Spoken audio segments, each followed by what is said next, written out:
Hello दोस्तों। आज हम लोग एक नया मांगा सीरीज को स्टार्ट करने वाले हैं। तो चलिए शुरू करते हैं बिना टाइम वेस्ट के। आज की कहानी की शुरुआत में हमें हमारा मेन प्रोटैगनिस्ट दिखाया जाता है, एड रोथ टेलर। एक अमीर परिवार का बिगड़ैल बेटा था जो अकादमी में राजा जैसा रहता था। लेकिन उसकी जिंदगी अचानक बदल गई जब उसे परिवार से बाहर कर दिया गया। क्या किस्मत मेरा मजाक उड़ा रही है, उसने सोचा। लोग उसके बारे में बातें करने लगे। देखो, क्या वो एड रोथ टेलर है? वो अपने सामान के साथ खड़ा था और किसी ने कहा, आपकी मेहनत के लिए धन्यवाद। उसे निकाल दिया गया और उसने अपना डॉर्म भी खाली कर दिया। लोग अब भी उससे सावधान क्यों हैं? शायद हम उसे अगले सेमेस्टर में नहीं देखेंगे। उसे प्रवेश परीक्षा में हेरफेर नहीं करना चाहिए था। घिनौना अमीर। मुझे पता था कि ऐसा होगा। ईमानदारी से कहूं तो यह अन्यायपूर्ण है, क्योंकि जिस घमंडी एड्रोथ टेलर के बारे में आप लोग बात कर रहे हैं, वह मैं नहीं हूं। मैं एक गेम में प्रवेश कर गया जो सिल्वेनिया अकादमी नामक जादुई स्कूल पर आधारित है। यह मेरा पसंदीदा गेम है, the failed sportsman of Sylvania, जिसे वर्ष का सर्वश्रेष्ठ गेम का पुरस्कार भी मिला है। एड रोथ टेलर भीख मांग रहा था, जैसे कोई सड़क पर पड़ा भिखारी हो। इसमें कोई हैरानी नहीं थी। जो दुनिया के बारे में कुछ नहीं जानता और अचानक सड़कों पर छोड़ दिया जाता है, उसकी यही हालत होती है। लोग उसका मजाक उड़ा रहे थे। किस्मत वाला है जो अभी भी जिंदा है।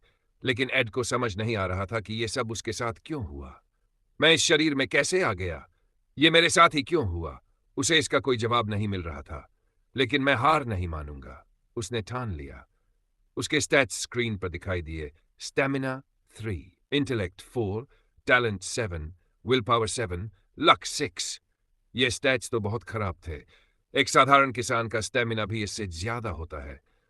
वो मैजिक फैकल्टी में पढ़ रहा था, फिर भी उसकी बुद्धिमत्ता इतनी कम थी। और स्टैमिना तो बिल्कुल भी नहीं था। कोई हैरानी नहीं कि मैं एक मामूली विलेन था, जो बस शुरुआत में दिखता और फिर गायब हो जाता। यहां तक कि मेरी यादों में भी मैं बस एक धुंधली पहचान था। लेकिन अब मुझे याद आ गया। एंडिंग क्रेडिट्स में बस मेरा नाम लिखा हुआ था। लेकिन अब ऐसा नहीं होगा। एड ने तय कर लिया कि वह अपनी किस्मत बदल कर रहेगा। अब मैं अपनी कहानी खुद लिखूंगा और यह दुनिया मुझे कभी नहीं भूलेगी। एड रोथ टेलर ने सबसे गलत समय पर सबसे खराब किरदार बना लिया। यह सही नहीं है। क्या तुम सच में सीरियस हो? उसने हैरानी में चिल्लाया। मैंने हमेशा एक साधारण और मितव्ययी जीवन जिया है, बिना किसी लालच के। लेकिन लोग उसका मजाक उड़ाते हैं। उसे देखो, वह सब कुछ करने के बाद भी कह रहा है कि यह गलत है। एक ने ताना मारा। वो खुद को साधारण और ईमानदार कहता है। कितना बेशर्म है। आमतौर पर वेबटून्स के खेल में लोग या तो किसी अमीर परिवार के बेटे, एक प्रतिभाशाली कबीले के नेता या एक ताकतवर योद्धा बनते हैं। लेकिन एड खुद को एक कमजोर खलनायक के रूप में पाता है, जिसे खेल की शुरुआत में ही हॉस्टल से बाहर निकाल दिया जाता है। मेरा लक्ष्य ग्रेजुएशन पूरा करना है।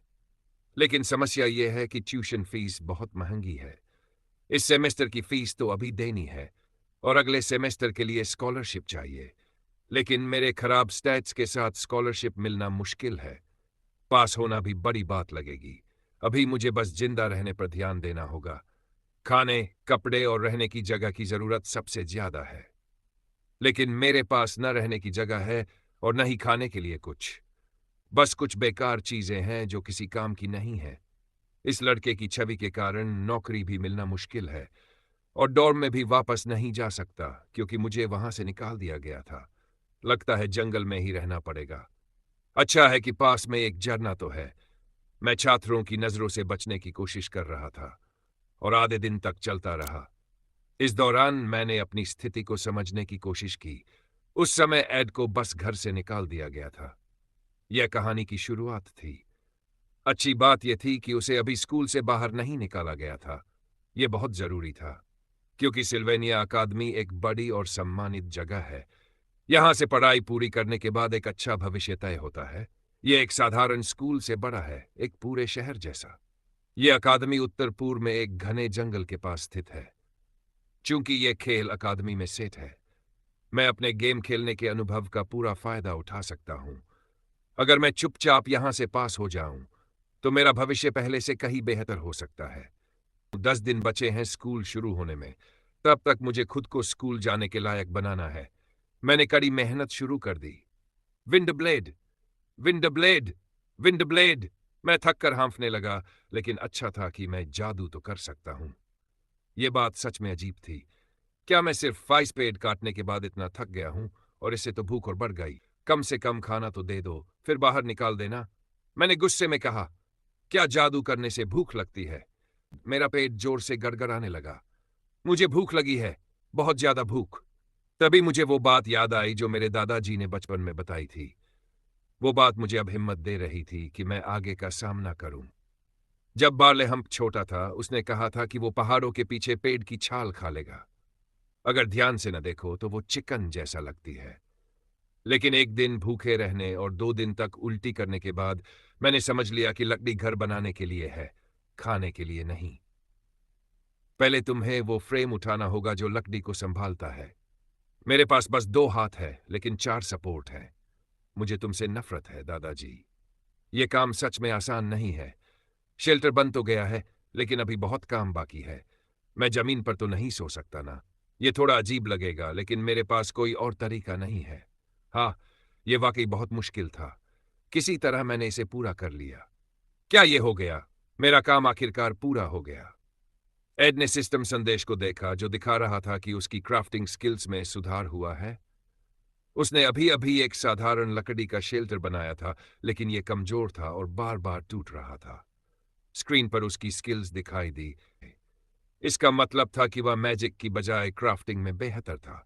तो यह क्राफ्टिंग सिस्टम यहां भी काम करता है, एड ने सोचा। शायद हैंडीनेस लेवल 4 होना इतना भी बुरा नहीं है, उसने खुद से कहा। अचानक उसका पेट जोर से गुर्राया। उसे याद आया कि उसने 2 दिनों से कुछ नहीं खाया था, क्योंकि वह मेहनत कर रहा था। मजबूरी में उसने लकड़ी और एक डैगर का इस्तेमाल करके एक साधारण हार्पून बनाया।